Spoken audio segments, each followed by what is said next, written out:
Welcome, and thank you for being here. Today, we gather as a community to celebrate the extraordinary life of Justice Ruth Bader Ginsburg. It's my honor to pay tribute to such a remarkable individual and to moderate a panel discussion among 5 terrific scholars, whom I will introduce shortly. They will have much wisdom to share about the life and contributions of this great lawyer, justice, and human being. But before I turn to them, I want to offer a few words myself about Justice Ginsburg, whom I knew for more than 35 years and whom I deeply admired. Ruth Bader Ginsburg was one of the most consequential lawyers of the 20th and 21st centuries. Her work as a lawyer fighting against sex discrimination resulted in the courts adopting heightened scrutiny for gender classifications and enshrined forever in American law the vital principle that, in her words, quote, men and women are persons of equal dignity and they should count equally before the law. Ruth Bader Ginsburg transformed American law and American society, making both fairer, more open, and more equal.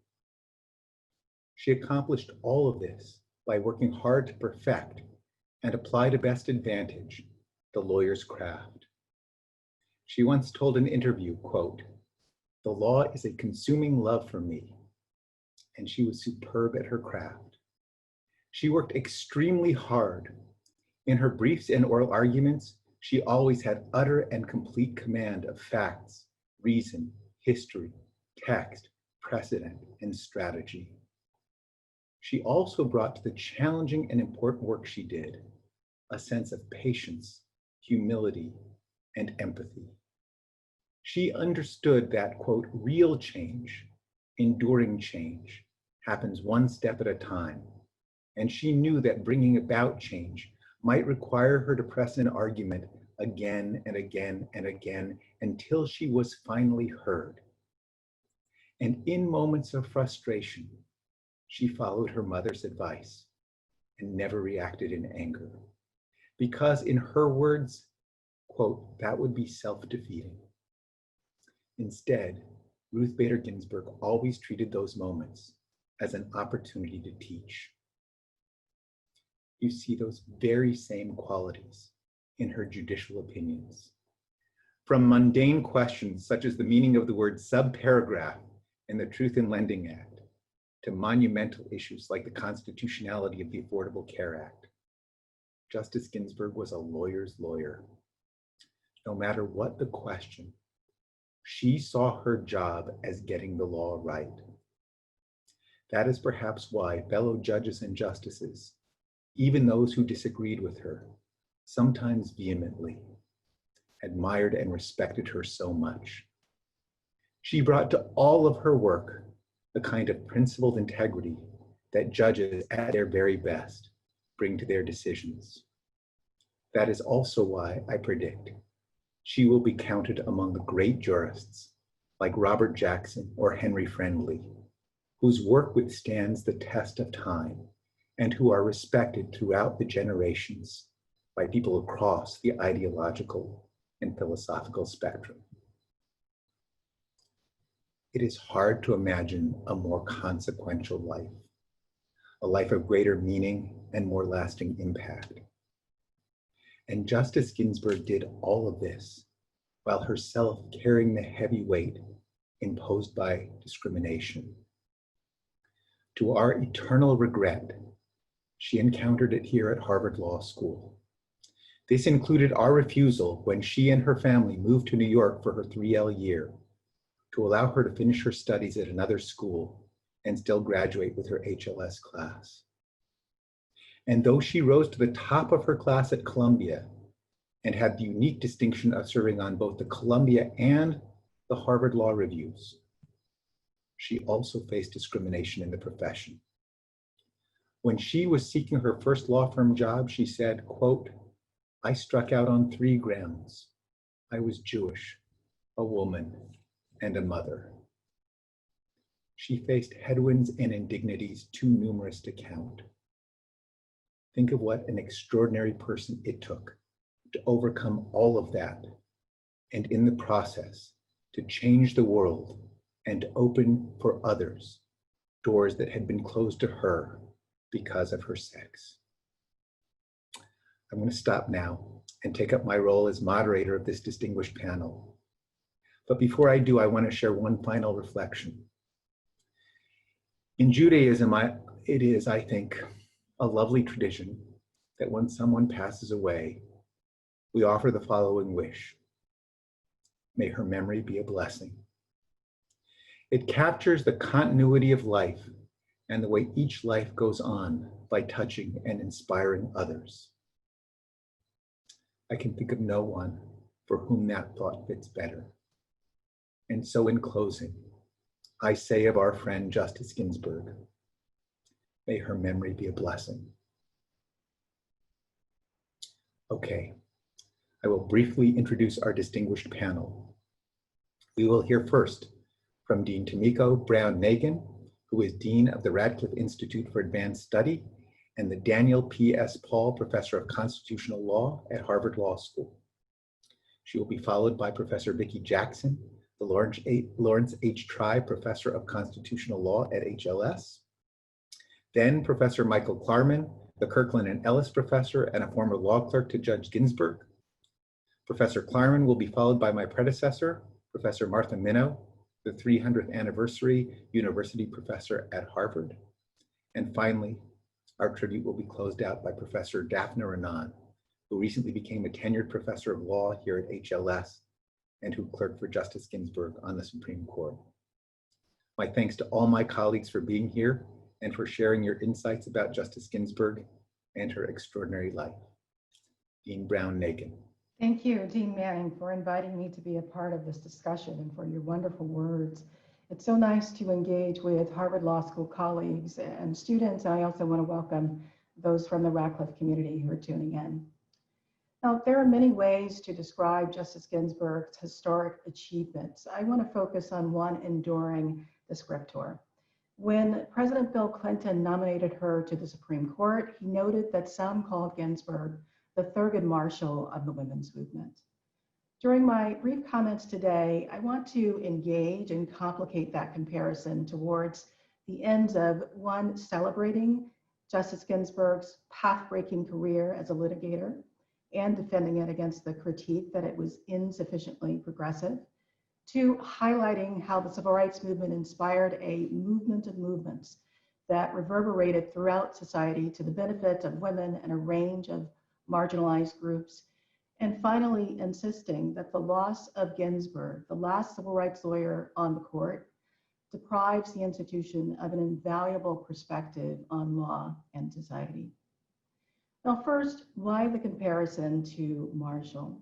Well, it's rooted in the fact that the ACLU's Ginsburg-led campaign during the 1970s to dismantle laws that classified by sex followed a blueprint that was similar to the NAACP's campaign, led by Marshall during the 1940s and 50s to dismantle laws that classified by race.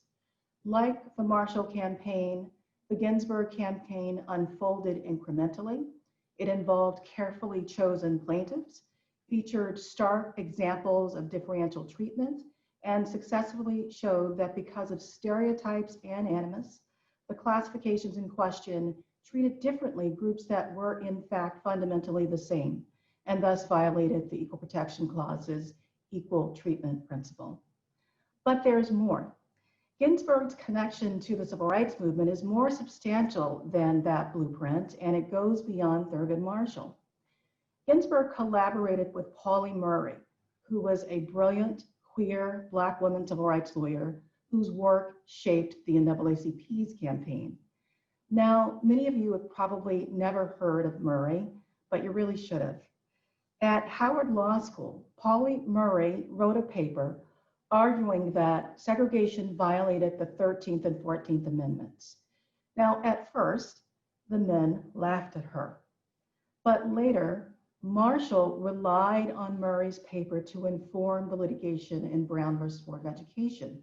So you should in fact think of Murray when you think of Marshall. Murray then coined the term Jane Crow to argue that sex was analogous to race and that a litigation strategy under the Equal Protection Clause could be used to uproot both of them. And she later co-founded Now with Betty Friedan. Ginsburg knew and collaborated with Murray and relied heavily on her thinking in the ACLU's litigation strategy. In fact, Ginsburg's first sex discrimination win in the Supreme Court, Reed versus Reed, which challenged arbitrary sex discrimination in a state administration, credited Pauli Murray on grief. Now, this is significant. The collaboration between Ginsburg and Murray undermines the critique, in my view, of Ginsburg litigation approach as minimalist and as having advanced a narrow theory of equality that prioritized the needs of middle-class white women. After all, Pauli Murray was one of the original theorists of intersectionality, the idea that people experience discrimination along multiple axes and that the law ought to remedy compound discrimination. Now, to be sure, the promise of the strategy was never realized in the courts, but the limitation surely cannot be blamed on Ginsburg any more than the court's limited embrace of anti-subjugation in race cases can be put down to Thurgood Marshall and the NAACP. Now, the analogy between sex and race discrimination that Murray touted and Ginsburg adapted found expression in several landmark cases. The justices are taught to appreciate the harms of sex-based classifications through the analogy, with Ginsburg arguing that sex and race were each congenital, unalterable traits with no necessary relationship to talent or ability to perform. The tactic gained purchase in a plurality opinion by Justice Brennan, joined by Marshall in Frontiero versus Richardson, a case involving discrimination in the military.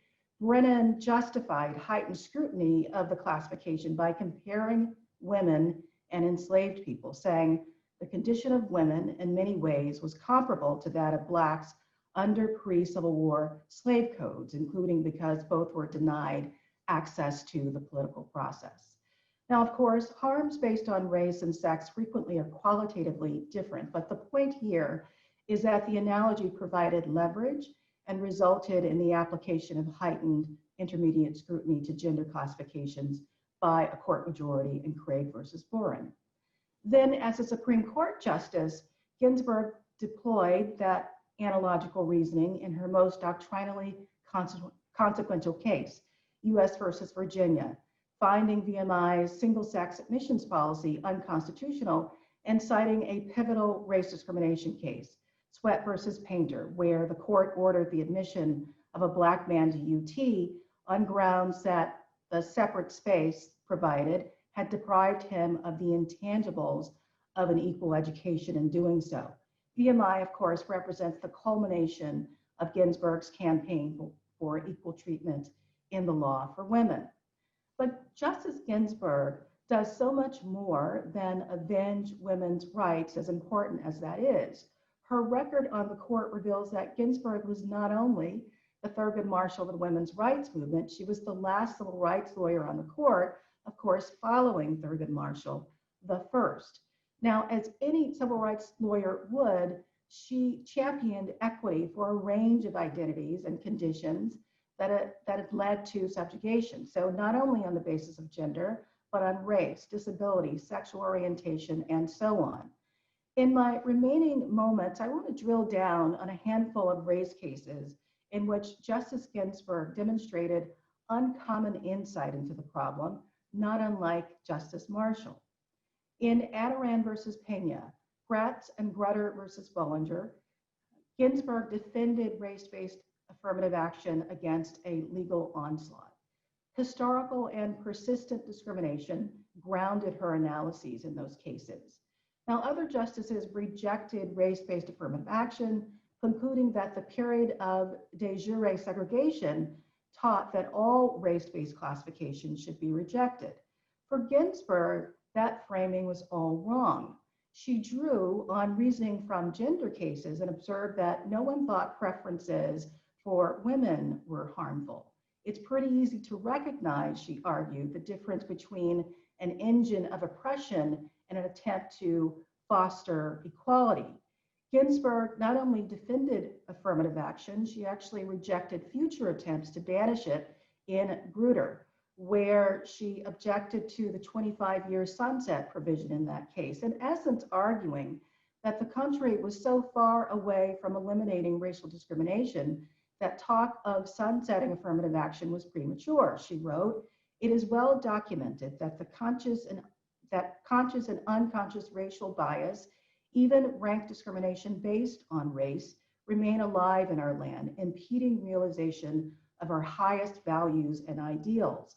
Similarly, Ginsburg insisted that the vestiges of racial segregation in K through 12 education should inform the outcomes in race-based affirmative action cases in higher education.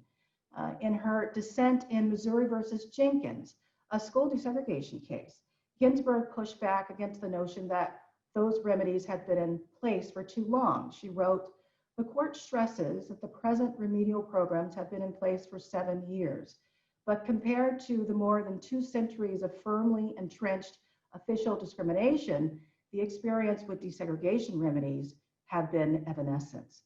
Her opinion recites the long history of slavery and segregation in Missouri, going all the way back to the Black Codes. And she used her signature writing style, which was unembellished, unemotional, but to the point. There are so many other cases that make this point that Ginsburg's legacy is not narrow and minimalist. It's broad, it's deeply informed by history and context, just as her career as a civil rights lawyer had been. For these reasons, I conclude that what has been lost in Ginsburg's passing is a viewpoint that was steeped in the experience of naked discrimination, experiences that gave the justice insight to and skepticism of practices that mark, that exclude, that disadvantage people on the basis of identity, stripping them of equal dignity and depriving them of equal opportunity. We have lost a tremendous intellect, a courageous human being, and a giant in the law. Thank you. Thank you, Dean Brown-Nagin, for those thoughtful and powerful remarks. We now turn to Professor Vicki Jackson. Thanks very much for this and for the talk I just heard, which was wonderful. It's a great opportunity to say a few words about someone I so greatly admired. And I'm going to talk about the justice as a leader, as a judge, and as a person. Justice Ginsburg exercised tremendous leadership in advancing equality law and the idea of equal citizenship stature. As litigator, scholar, and judge, she taught us to be skeptical of stereotypes, of general suppositions, when used as a basis for denying equal opportunities based on sex or gender identity. While many, as you've already heard, and myself included, have analogized her role to that of Justice Thurgood Marshall, she at times resisted the analogy, explaining that she never had to put herself in personal physical peril the way Thurgood Marshall had in the South. In her work, Ruth Ginsburg was intellectually fearless, analytically brilliant, and persistent. But like a truly great leader, she gave credit to others and worked collaboratively.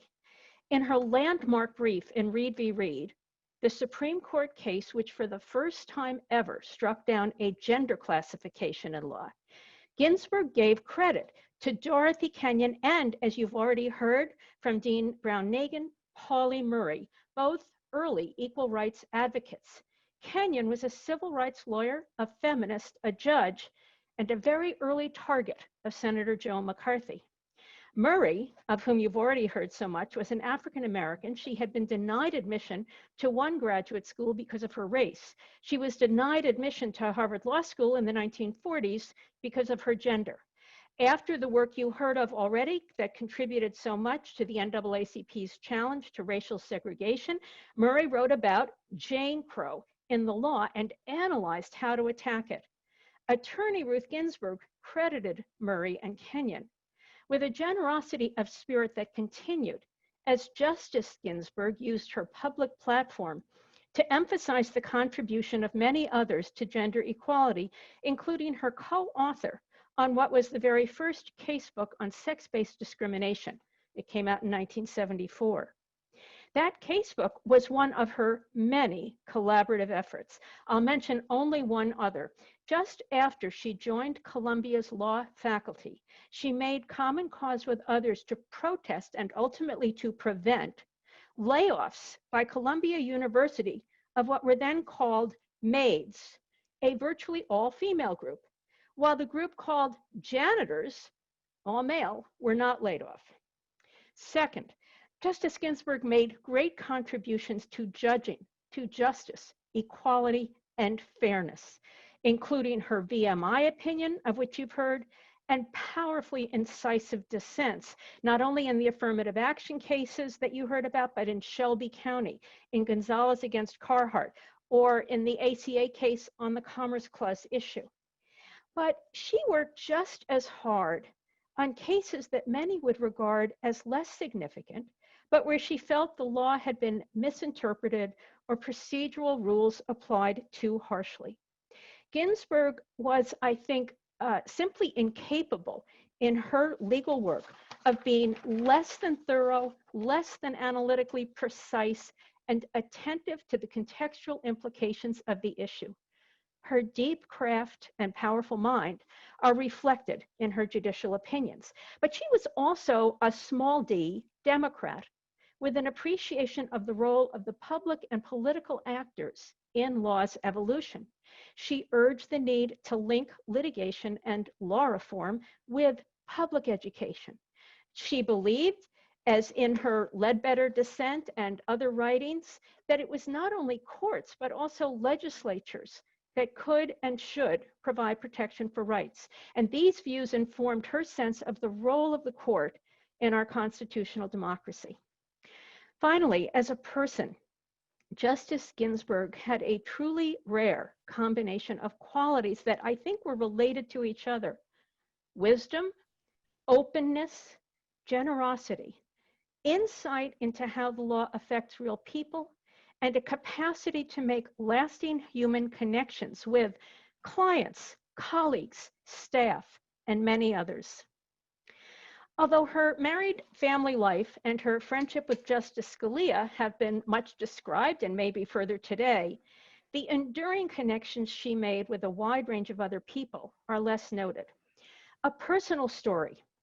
In 1993, when I had known her only a bit as a judge in a professional setting, I was asked by another lawyer to join a team to help prepare her for her upcoming Senate confirmation hearings. I sent a short note regretting that I had to decline because my mother was in an ICU in New York City and I needed to be there. From this Supreme Court nominee, who I knew only slightly and who must have had many other things to do at that time, came a touching handwritten note reflecting on her own experience with her mother's illness and supporting my decision to be with my mother. She could be witty and humorous. She told a story about how, after receiving multiple calls from her active young son's school about minor behavioral issues, she finally responded, "This child has two parents. Please alternate calls to us." As she told it, this request had a marked effect, dramatically reducing the overall number of calls about young James. Evidently, she said, the school was less willing to disturb a father at work than a mother also at work. More recently, in response to a question from Jeffrey Rosen about Chief Justice Rehnquist, Justice Ginsburg said, "As long as one lives, one can learn." This is in Rosen's recent 2019 book. She was referring to the chief's opinion in Hibbs, upholding federally mandated family care medical leave as a way to fight unconstitutional gender discrimination. She knew how much time the chief spent helping his divorced daughter and her two children, his beloved granddaughters, and she suggested that this experience had informed his opinion in that case. But another story, also from Rosen's recent book, illustrates the application of this thought, as long as one lives, one can learn, to her own life. So Rosen and his fiance asked the justice if she would perform their wedding. She agreed and sent them a sample script for the ceremony. Rosen then prepared a draft, including the closing phrase, "Jeffrey, you may now kiss the bride," which was language drawn from her script. Ginsburg edited the draft instead to say, "Jeffrey and Lauren, you may now embrace each other for the first kiss of your marriage." As Rosen commented, she had delivered the more traditional blessing hundreds of times, but reading it anew, she decided to alter it to reflect a more egalitarian vision. Justice Ginsburg's ideas and values will, I hope, live on. Her life shows that each of us can continue to learn as we work to bring more equal justice, more fairness under law to all. Her life made our world a better place. She will be sorely missed as leader, as judge, and as a person. Thank you. Thank you, Professor Jackson, for those terrific insights. We will now hear from Professor Klarman. I had the good fortune to clerk for Judge Ginsburg, as she was then known, in 1983-84, when she was still on the DC circuit. I'm going to give you a few reflections on her enormously consequential life with a few last-minute edits to try to avoid what Vicki and Tomiko have already said. Ginsburg was, as all of you know, the leading women's rights lawyer of the 1970s, which is the decade when the Supreme Court first recognized that the 14th Amendment guaranteed sex equality. Her story encapsulates what the professional world was like for women 60 years ago and how much it's changed since then. She entered Harvard Law School in 1956. She was one of only 9 women in a class of over 500. At that time, women were not permitted to live in law school dormitories. They were denied access to dining tables in the faculty club, and the law review banquet welcomed members' fathers, but not their wives or their mothers. Early in the school year, Dean Irvin Griswold invited the 9 women in the incoming class to his house for dinner. And during the course of the evening, he asked them why they wanted to be at Harvard, occupying the space of a man who presumably could have put the legal education to better use. Unprepared for the question, Ginsburg said something to the effect that it was important for a woman to be informed about her husband's profession. Her spouse, Marty Ginsburg, was a year ahead of her at the time at the law school. In 1956, nobody could have confidently predicted that a woman would ever serve on the United States Supreme Court. Ginsburg graduated from Columbia Law School in 1959, as the dean explained, having transferred from her second year, after her second year at Harvard, in order to keep her family united. Marty had graduated the year before, he'd taken a job with a New York City law firm, and they had a young daughter at the time. Ginsburg was tied for first in her class, had served on both the Harvard and Columbia law reviews, but her professors, when they tried to find her a federal judicial clerkship, for which she was obviously eminently well qualified, could not find a federal judge in the area who would hire a young mother as a law clerk.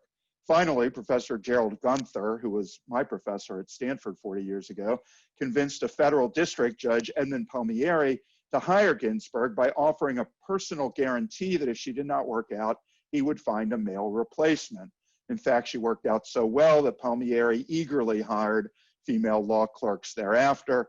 And I'll just add a quick note. I can remember the year I clerked, she managed to swing it so that Judge Palmieri joined her in a panel of the DC circuit. And she was so enormously pleased to have a chance to sit with her former judge and mentor.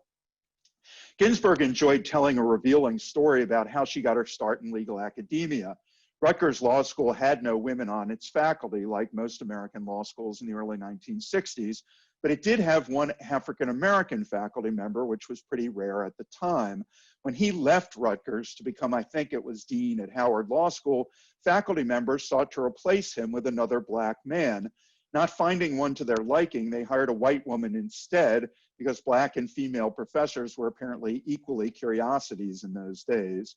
In 1972, she became the first female tenured professor at Columbia Law School. As she recounted the story, she was a direct beneficiary of affirmative action. The Nixon administration had been threatening to cut off federal funds to universities that discriminated against women. Columbia hired her to avert a lawsuit. That same year, she helped found the Women's Rights Project at the ACLU, and she argued 6 landmark sex discrimination cases in the Supreme Court in the 1970s, winning 5 of them. Women's rights lawyers faced unique barriers in court where elderly male judges did not always take their claims seriously.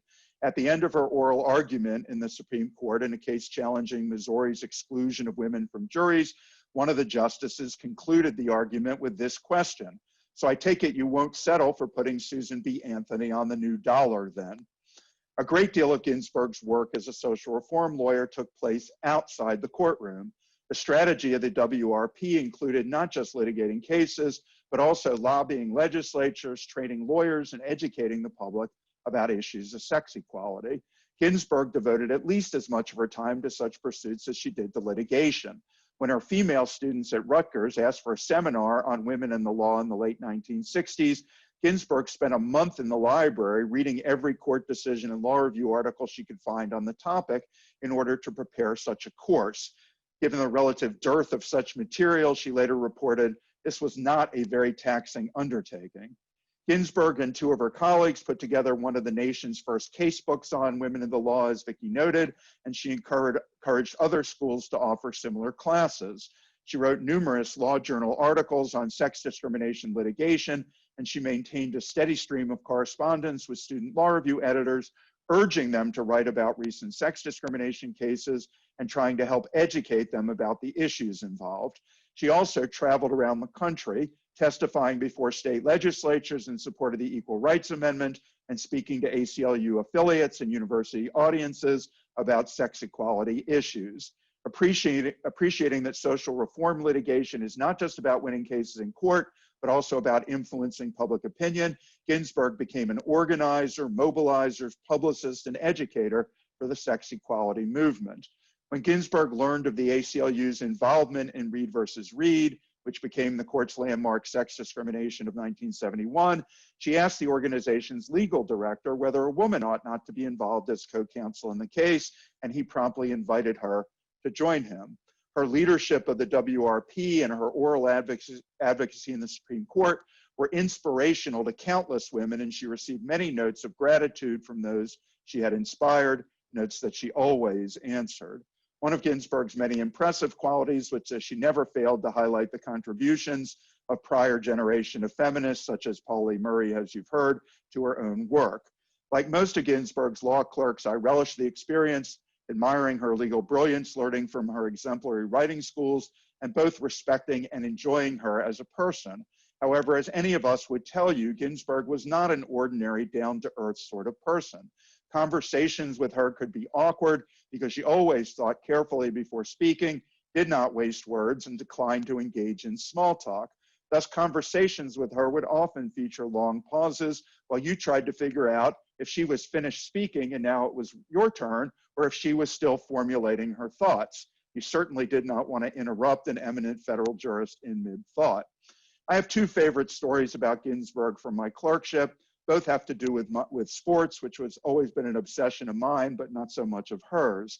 Soon after her appointment to the DC Circuit, the Washington football team won the Super Bowl, and there was a celebratory parade down Constitution Avenue, which runs beside the courthouse. Disturbed by the noise, Ginsburg asked her assistant, "What's that?" "Why, Judge, that's the Super Bowl parade," her assistant replied, to which Ginsburg responded, "What's the Super Bowl?" My second story is more personal. 35 years ago, as now, I was a huge baseball fan, although then my team was the Baltimore Orioles, having grown up in Baltimore. Now, of course, it's the Red Sox. The Orioles won the World Series in 1983, the last time they have participated in the Fall Classic. I clerked in 1983-84, and to celebrate their championship, I wanted to go to opening day in Baltimore in April 1984. I went into the judge's office and requested the day off. She looked at me like I was a lunatic.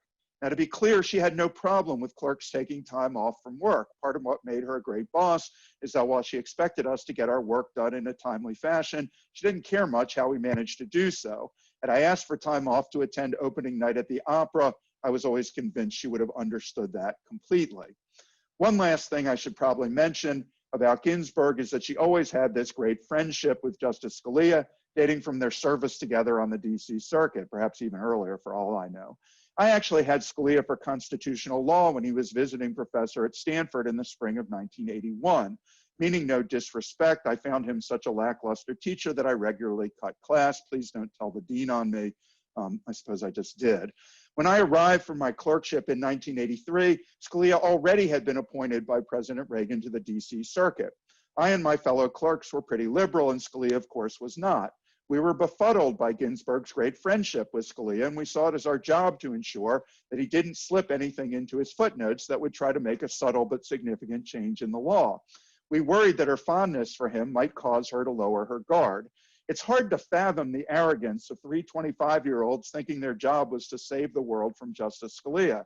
In any event, it's obvious we failed in that endeavor. As you may know, Ginsburg and Scalia had a joint love of opera and of fine writing. They did cameo appearances together in an opera at the Kennedy Center. Their families celebrated New Year's together every year. They traveled together. They rode elephants together in India. They even shopped together on their trips. Apparently, Marty didn't like to shop, but Scalia was a great shopper. I'm sure she did not approve of the scathing dissent Scalia was so adept at writing, but she just shrugged it off as Nino being Nino, and they went on with their friendship, perhaps a valuable lesson to us all in today's atmosphere of poisonous political polarization.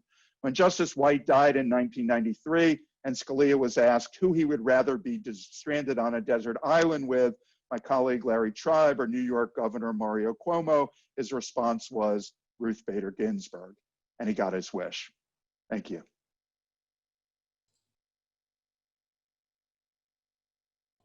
Thank you, Professor Klarman, for that illuminating and personal tribute.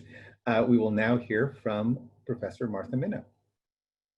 It's an honor to be here and to have the chance to join this wonderful panel in remembering the extraordinary Ruth Bader Ginsburg. As a lawyer, as a teacher, as a judge, as a justice, RBG brought the most rigorous form of analysis, the most focused attention to the life experiences of human beings, and the most generous personal approach to relationships, even with people with whom she deeply disagreed, as Mark just explained. At yesterday's memorial service at the Supreme Court, Rabbi Lauren Holtzblatt said the following: to be born into a world that does not see you, that does not believe in your potential, that does not give you a path for opportunity or a clear path for education, and despite this, to be able to see beyond the world you are in, to imagine that something can be different. That is the job of a prophet. And it is the rare prophet who not only imagines a new world, but also makes that new world a reality in her lifetime. This was the brilliance and vision of Justice Ruth Bader Ginsburg. I think she said it beautifully. Justice Ginsburg was a remarkable human being, superhuman, pursuing justice as wife, mother, friend, meticulous lawyer, strategist, and always the first prepared to circulate an opinion on the Supreme Court, beating everybody else. Unfailingly generous, gracious, in her own shy and introverted way. I'll give some personal reflections and then some broader thoughts. My own career was made possible because of her work. There's no question about it. And she has long been an inspiring and motivating and personally supportive force for me and for so many others. When I was a law student, there was no mention of gender in any of my classes until we got to rape in criminal law. So a group of us tried to organize to create a women in the law class, and there was one casebook. And that's how I encountered Ruth Bader Ginsburg. When I was a law clerk at the DC Circuit, she was appointed to the court.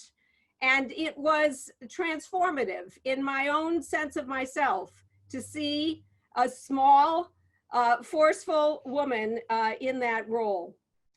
She was shy and intimidating, but at one point she invited me and some others over for dinner, and to see her in a relaxed setting and joking about how she was never going to go into the kitchen, thank goodness Marty was cooking, was itself very humanizing. A couple years later, when I was an assistant professor, I get a phone call out of the blue. Hi, it's Ruth. Are you a member of the American Bar Association? I said, yes. Why?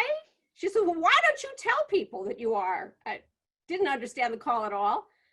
And she said, I'd like to nominate you for something. And that was the end of the call.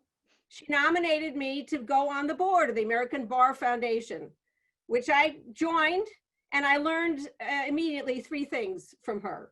1, don't hide under a bushel what you're doing in your life. 2, step up to leadership opportunities when invited. And 3, help other people quietly and consistently. As she was nominated to the Supreme Court, I was invited to prepare then Senator Biden, and I read all of her work at that point and was overwhelmed by the person that I knew having such brilliance. And later I was honored to be asked to give the Ruth Bader Ginsburg Lecture to the New York City Bar, which I did in 2011, and I spoke about single-sex education.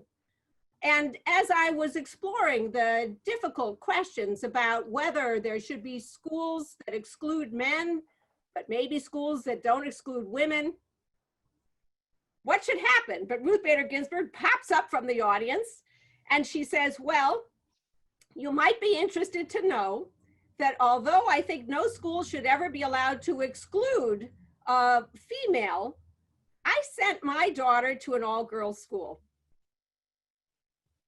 After the talk, it's 10:30 at night, she says, let's go for a drink. We went to the Algonquin with a group of her friends who called her Kiki. And she was delightful, and she was the one who could stay all night while the rest of us were beginning to fade. At her 20th year on the Supreme Court, we hosted a celebration here at Harvard Law School with a day of essays honoring her opinions and an evening with 2 opera singers. Her great joy included opera. And as each singer got up to introduce the selection that was going to be their aria, who would pop up but Justice Ginsburg, each time explaining to the assembled group, here's the context of the aria, here's how the story is moved along, and here's what you need to know about the composer, all with no preparation. It was unbelievable. Last February, I was asked to be a nominator for the first ever Ruth Bader Ginsburg Women in Leadership Award. And at the celebration, the award was given to Agnes Gunn, a great philanthropist who has donated hundreds of millions, $150 million to found an initiative for the use of art to challenge mass incarceration. At that event, Justice Ginsburg said, by honoring brave, strong, and resilient women, we will prompt women and men in an ever-increasing number to help repair tears in their local communities, in the nation, and in the world, so that the long arc of the moral universe will continue to bend towards justice. You've heard about her excellent lawyering and her reasoning, her work to pursue gender equality and basically opportunity for any human being, using strategic litigation, seeking justice through law and public education and awareness. She did say that it's better not to take the court by storm, but to lead in small degrees. She was criticized by feminists who thought that celebrating women's difference was obscured by her emphasis on sameness. They didn't understand the brilliance of her tactic. It is true that she brought some cases representing men who were deprived of some of the benefits given to women. That was kind of brilliant, since she was always arguing to an all-male bench. But her point was not that men and women should always be treated in some sense the same, or more importantly, that she was not pushing to say that women have to be like men. Instead, she was challenging a system that oppressed individuals, both men and women, by assigning people to roles based on gender and stereotypes. The case that became the core of the recent film on the basis of sex is a great example, the Moritz case, in which the Internal Revenue Service had barred Mr. Moritz from using the tax deduction given to caregivers. Justice Ginsburg, as a lawyer, won the case in the 10th Circuit, and as the federal government petitioned the Supreme Court for review, the government said, here's why you must reverse this case. If this victory allowing gender neutral application to caregiver benefits is approved, here is the list of federal laws that will have to change. Justice Ginsburg took that list and used that as her strategic plan of all the laws that needed to be challenged. A case that I particularly celebrate, not so famous, when she was a justice, only 3 years into her time there, is a case called MLB versus SLJ, which dealt with an appeal by a woman who was losing her parental rights. And she was unable to appeal the case because the state required her to pay for a transcript of the trial, and she was impoverished and could not do so. This was an uphill battle on review in the Supreme Court, because at the time, it was very clear that the Constitution provided no basis for the government to pay for the costs of someone pursuing litigation outside of the criminal context. And there was no right to counsel even in the cases dealing with parental rights terminations. Ginsburg did not frontally challenge the precedents as she wrote a majority opinion. She worked with them, and she found a distinctive line of family law cases where there was some government support in access to divorce, paying for a blood test in paternity cases. And most importantly, securing a concurrence by Justice Kennedy, who said this was the most careful and comprehensive recitation of precedents. Justice Ginsburg, in her majority opinion, changed the question that was put to the court. It was initially described, as she noted, may a state, consistent with the due process and equal protection clauses of the 14th Amendment, condition appeals from trial court decrees terminating parental rights on the affected parent's ability to pay record preparation fees.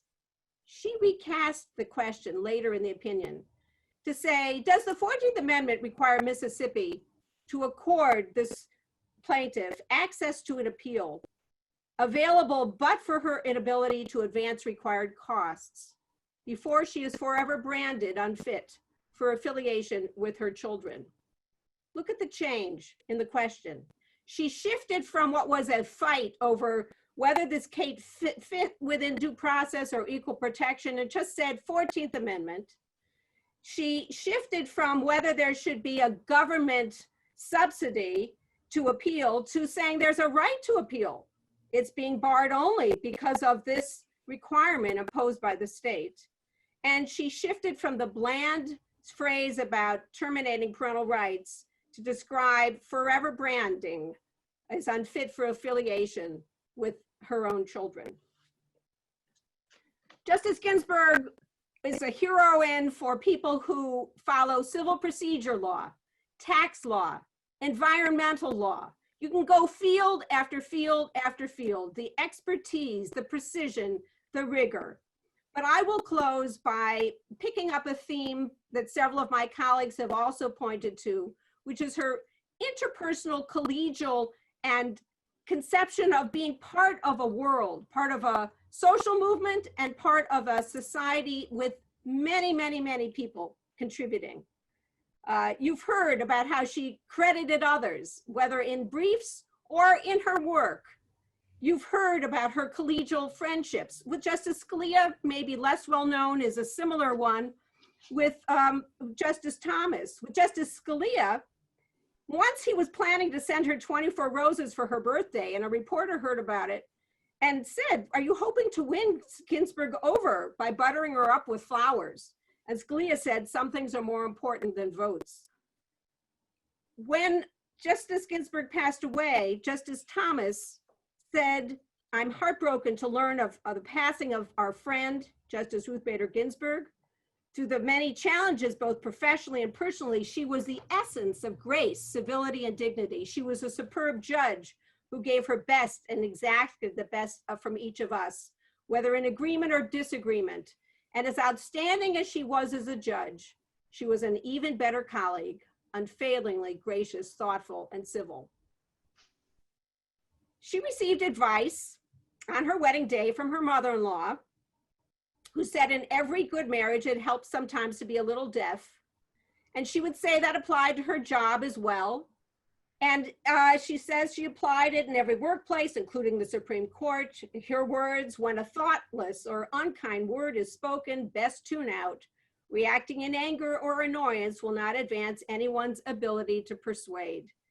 And I think that this mother-in-law advice about being civil, respectful in both work and family life, being forgiving, if you will, separating the day-to-day disagreements with the human beings before her, informed all of her work, and something that we can all learn from in this particularly divisive and polarized time. I think it was actually part of her long game about persuasion as well. And so in recent years, as she was more often in dissent in key cases than in the majority, she understood she wasn't only speaking to her colleagues, she was speaking to a broader audience. And when she wrote her famous dissent in the case involving Lilly Ledbetter, who did not discover the disparity in her pay working at Goodyear until she was about to retire, compared with the pay given to her male colleagues, she sued for back pay and punitive damages. The court 5-4 ruled that she had waived the right to sue by failing to file within 180 days of the very first act of discrimination decades earlier. Justice Ginsburg read her ringing dissent from the bench and described about how this neglect of women's experiences in male-dominated workplaces failed to understand how women might understandably be anxious to avoid making waves. Our colleague Lonnie Guinier wrote about this effort to read the dissent from the bench and how she actually even wrote a special draft, didn't just read aloud the dissent that she'd written, in order to speak to the public and to speak to Congress, which Congress heard and adopted the Lilly Ledbetter Fair Pay Act, one of the first statutes signed into law by President Obama. Courts do not end democratic debate over meanings of rights and laws. She believed firmly, courts are participants, and the spirit of the people is what's necessary for rights to live. Because of Ruth Bader Ginsburg, I have hope for the struggle that will continue. Professor Minow, for those insights and for conveying the great lessons that Justice Ginsburg left us. Thank you. We'll now hear from Professor Renan. Thank you very much.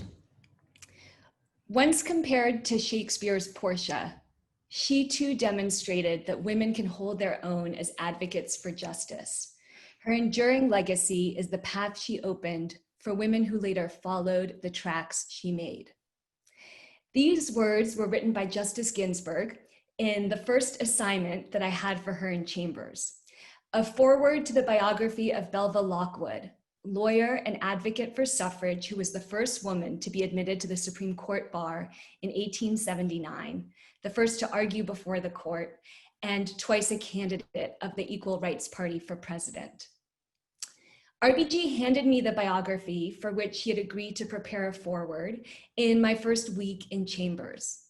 And in rereading that foreword this weekend, I was struck by how much Justice Ginsburg, our own beloved and now departed pioneer, was weaving her own story together with Lockwood's, whom she described as principal among way pavers in days when women were not wanted at the bar. Justice Ginsburg was a giant in the law, a luminary and a leader, as you've heard, but she was always and a theme throughout our remarks today, keenly aware of those who paved the way for her, even as she trained her sights on how she could better pave it for others. RBG came to the bench having devoted a career to the fight for women's equality in the courtroom, in the classroom, and in the court of public opinion. When I clerked for her in the 2006 term, she was the only woman on the court. And this was a fact that greatly saddened her. As she wrote that year in the Lockwood Forward, despite all the progress those who struggled for equality had made, still, she said, the presence of only one woman on the current High Court bench indicates the need for women of Lockwood's sense and steel to see the changes she helped to inaugurate through to full fruition. To our students, I've heard from a lot of you in recent days, and I know that many of you are hurting. And I want you to know that you're exactly whom Justice Ginsburg had in mind. Our future lawyers of sense and steel, who must help to see the changes that RBG helped inaugurate through to full fruition. So I wanted to spend my time with you today sharing 3 memories of RBG in the way I knew her best as my justice. The first is a story about her red pen. Justice Ginsburg was the most tenacious laborer in the law, the most careful writer, the most clear thinker I have ever met. When my co-clerk and I handed in our first draft of the Lockwood Forward, or every first draft of every opinion, the red pen would immediately come out, and we'd receive our drafts back with big red circles around ideas, around particular words, even around semicolons. Because for RBG, it wasn't just that the reasoning had to be tight and the legal analysis forceful. It was also that the language had to be concise, precise, and at the level of each and every word, irresistibly compelling. The fierceness of her intellect was matched only by the tenacity of her work ethic and her commitment to the craft. Judicial writing for RBG was an act of reverence. She showed her respect for the work of the law and her acceptance of responsibility for being made a part of it by working through as many drafts as it took, however late into the night. And sometimes it was quite late, until 2 or 3 or 4 a.m., until her writing was as lucid as her substantive ambitions for the law were visionary. These very late nights sometimes took their toll, and there was an instance or two that the justice would nod off a bit during the morning oral arguments. And this, combined with her small build, led some reporters to speculate about her physical frailty. To remedy this, my co-clerks and I gave her a gift, a mug that said, "I'm not tired, you're just boring." And for the rest of the year, RBG would take this mug, brimming with her strongly brewed, always black coffee, on the bench with her to argument. My second memory is about the justice's dissents. When I was in chambers, the justice had not yet assumed in our collective consciousness the label of notorious RBG. But in retrospect, this was the time when her dissents were beginning to assume that cultural resonance. That year in chambers, we drafted a lot of dissents. And for me, these were devastating losses. I worried that the cases perpetuated deep injustices in our law and entrenched barriers to equality. What was harder for me to see in the moment, but what in hindsight was pellucid to the justice all along, was that these dissents were in conversation not just with her colleagues on the current court or even the parties in the case. She was participating in and often constructing and catalyzing a conversation with the other branches and across time. This was the power of her dissent in the Ledbetter case that you've already heard about today. Lily Ledbetter, who from 1979 until her retirement in 98 served as a supervisor at Goodyear Tire, brought this case for pay discrimination under Title VII. What had started out as small disparities ballooned over time, so that by 97, the pay differential between Ledbetter and her male peers was dramatic. A majority of the court ruled, however, that any annual pay decision not contested immediately was, as RBG put it, a fait accompli, as opposed to harm realized anew with each month's discriminatory pay. RBG's dissent reflected not just a close study and deep knowledge of anti-discrimination statutes and precedent.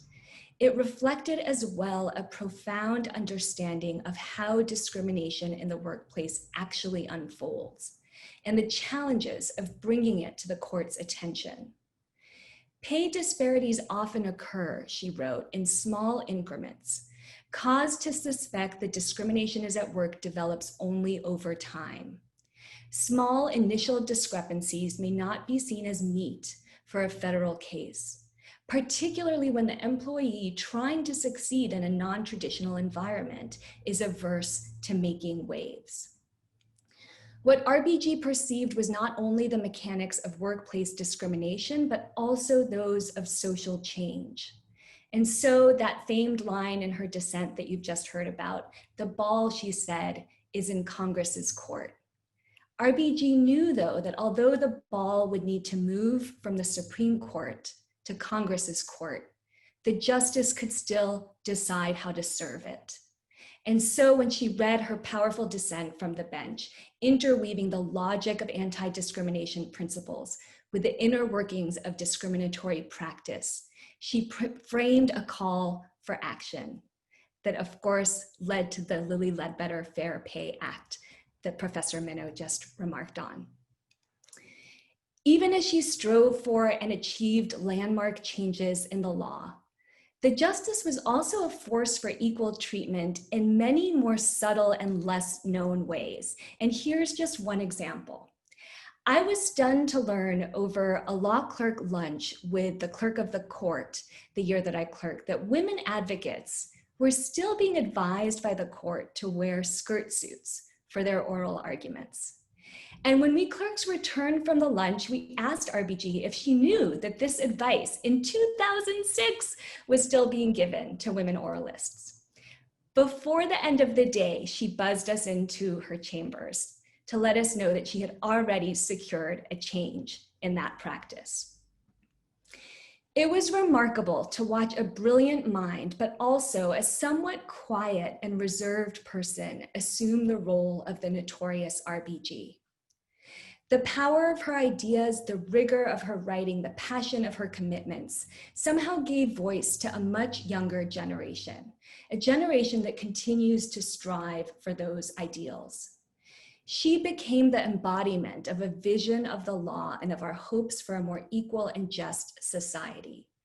RBG didn't ask for or anticipate this stature, but she embraced it with wit and good humor when our culture and our politics demanded it of her. And so my final note from the justice was written on her personal stationery, embossed at the top, the notorious RBG. You can't spell truth without Ruth. Let me leave you with the words that RBG herself chose to end her reflection on Belva Lockwood, words that capture so poignantly the justice herself. Her story reminds us that ideas once taken as fixed can be changed. With optimism and tenacity, may we continue to strive as she did, to advance in our nation and world the ideals of liberty, equality, and justice for all. Thank you so much for the opportunity to participate in this wonderful tribute. Thank you, Professor Renan, for those very inspiring remarks. I want to thank the entire panel for sharing your wonderful insights about the person, her jurisprudence, her contributions, her wonderful career, and the enduring lessons she's left for all of us. I want to thank the audience for being here, for participating. Justice Ginsburg meant a lot to this community, and I'm very grateful that we had a chance to come together today and to remember her and honor her. And Thank you.